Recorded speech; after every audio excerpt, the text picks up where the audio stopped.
भारत की राजनीति में कुछ कहानियां ऐसी होती हैं जो सिर्फ देश की सत्ता को नहीं बल्कि पूरे राष्ट्र की दिशा बदल देती हैं। ऐसी ही एक कहानी है नरेंद्र मोदी और अमित शाह की, जिन्होंने पिछले 5 दशकों में न सिर्फ चुनावी समीकरण बदले बल्कि भारतीय लोकतंत्र को एक नया आकार दिया। गुजरात की गलियों से लेकर दिल्ली की सत्ता तक इन दोनों की जोड़ी ने भारतीय राजनीति को नई परिभाषा दी है। ये कहानी शुरू होती है अहमदाबाद से, जहां की एक साधारण सी संघ बैठक की तैयारी के दौरान अमित शाह की पहली मुलाकात नरेंद्र मोदी से हुई थी। उस समय मोदी संघ के प्रचारक थे। जब उन्होंने शाह को विस्तार से समझाया कि इस कार्यक्रम का उद्देश्य क्या है और इसमें युवाओं की भागीदारी क्यों जरूरी है, तो शाह बेहद प्रभावित हुए। मोदी की स्पष्टता, दूरदर्शिता और अनुशासन ने शाह पर गहरी छाप छोड़ी। शाह ने पहली बार महसूस किया कि एक सच्चा नेता वही है जो हर छोटे काम को भी बड़े उद्देश्य से जोड़ देता है। ये मुलाकात केवल परिचय नहीं थी बल्कि एक सीख थी। शाह ने समझा कि जनता से जुड़ना और उन्हें सामूहिक प्रयास में शामिल करना ही बड़े से बड़े लक्ष्य की प्राप्ति का रास्ता है। और यही सोच आगे चलकर मोदी शाह की राजनीति का मूल मंत्र बनी। 1980 के दशक का गुजरात राजनीति के लिहाज से उथल पुथल का दौर था। उस समय कांग्रेस का दबदबा था और भाजपा तीसरे नंबर की पार्टी मानी जाती थी। लेकिन 1987 का भीषण सूखा सब कुछ बदल गया। कांग्रेस सरकार राहत पहुंचाने में विफल रही और जनता का गुस्सा बढ़ने लगा। इस मौके को नरेंद्र मोदी ने एक आंदोलन का रूप दिया। उन्होंने न्याय यात्रा निकाली, जिसमें गांव-गांव जाकर छोटे-छोटे कार्यकर्ताओं को स्थानीय नेता बनाया। इस यात्रा ने जनता के बीच भाजपा की छवि मजबूत की और कार्यकर्ताओं को जमीनी समस्याओं से जोड़ दिया, जिससे पहली बार लोगों ने महसूस किया कि भाजपा उनकी आवाज उठाने वाली पार्टी है। साल 1995 में इस मेहनत का परिणाम सामने आया। भाजपा ने गुजरात विधानसभा चुनाव में ऐतिहासिक जीत दर्ज की और पहली बार पूर्ण बहुमत की सरकार बनाई। इस सफलता के पीछे मोदी की रणनीतिक सोच और अमित शाह की संगठन क्षमता की अहम भूमिका थी। लेकिन यह सफर यही नहीं रुका। 1980 के दशक में भाजपा का संगठन बेहद कमजोर था।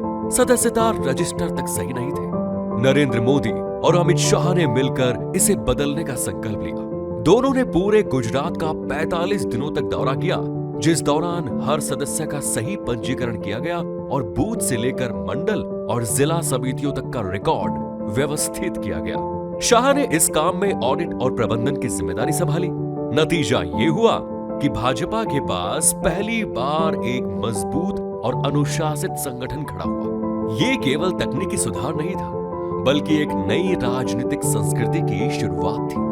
अब कार्यकर्ताओं को महसूस हुआ कि वे किसी बड़ी संरचना का हिस्सा हैं। मोदी की जनता से जुड़ने की क्षमता और शाह की मैनेजमेंट स्किल ने मिलकर गुजरात भाजपा को ऐसा मजबूत आधार दिया जिस पर आगे राष्ट्रीय राजनीति की इमारत खड़ी हुई। सदी के मोड़ तक आते आते गुजरात ने एक जबरदस्त जोड़ी को उभरते देखा। लेकिन इनकी महत्वाकांक्षा सिर्फ एक राज्य तक सीमित नहीं थी, बल्कि असली मंजिल थी देश की राजधानी दिल्ली। साल 2014 के लोकसभा चुनाव से पहले देश कांग्रेस सरकार से निराश था। भ्रष्टाचार, महंगाई और अव्यवस्था के बीच जनता को एक ऐसे नेता की तलाश थी जो बदलाव का भरोसा दिला सके। मोदी के नेतृत्व में गुजरात का विकास मॉडल पूरे देश में चर्चा का विषय बन चुका था। इसी समय भाजपा ने अमित शाह को उत्तर प्रदेश की जिम्मेदारी दी, लेकिन ये काम आसान नहीं था। यूपी की राजनीति हमेशा जातिवाद और क्षेत्रवाद से बट रही थी, लेकिन शाह ने यहां संगठन में नई जान फूंकी। उन्होंने कार्यकर्ताओं को समझाया कि ये चुनाव सिर्फ राजनीति का नहीं बल्कि देश के भविष्य का है। मोदी की लोकप्रियता को वोट में बदलना उनकी रणनीति का केंद्र था, जिसके परिणाम चौंकाने वाले थे। भाजपा ने उत्तर प्रदेश की 80 में से 71 सीटों पर जीत हासिल की, जो राष्ट्रीय राजनीति के इतिहास का निर्णायक मोड़ था। जिसके बाद नरेंद्र मोदी देश के प्रधानमंत्री बने और अमित शाह संगठन की धुरी बन गए। साल 2020 में जब कोविड-19 महामारी ने पूरी दुनिया को झकझोर दिया, तब भारत ने भी अभूतपूर्व चुनौती का सामना किया। इस समय मोदी के नेतृत्व में केंद्र सरकार, राज्य सरकारें और जनता ने मिलकर लड़ाई लड़ी।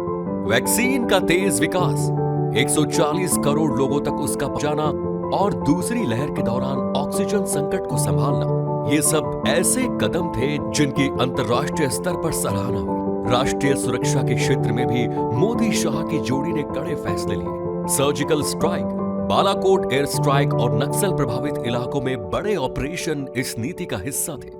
इन्होंने साफ संदेश दिया कि भारत की सीमाओं, सेना और जनता के साथ खिलवाड़ करने वालों को बख्शा नहीं जाएगा।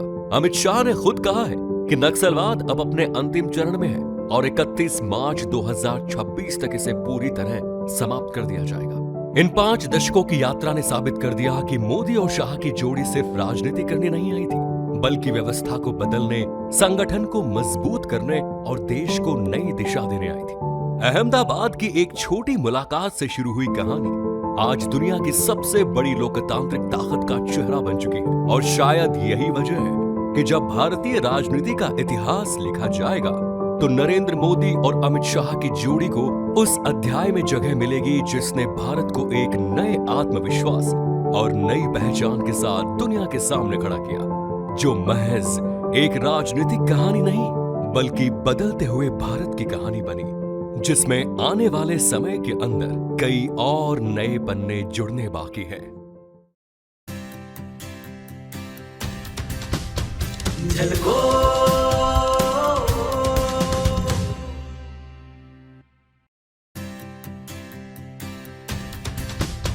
झलको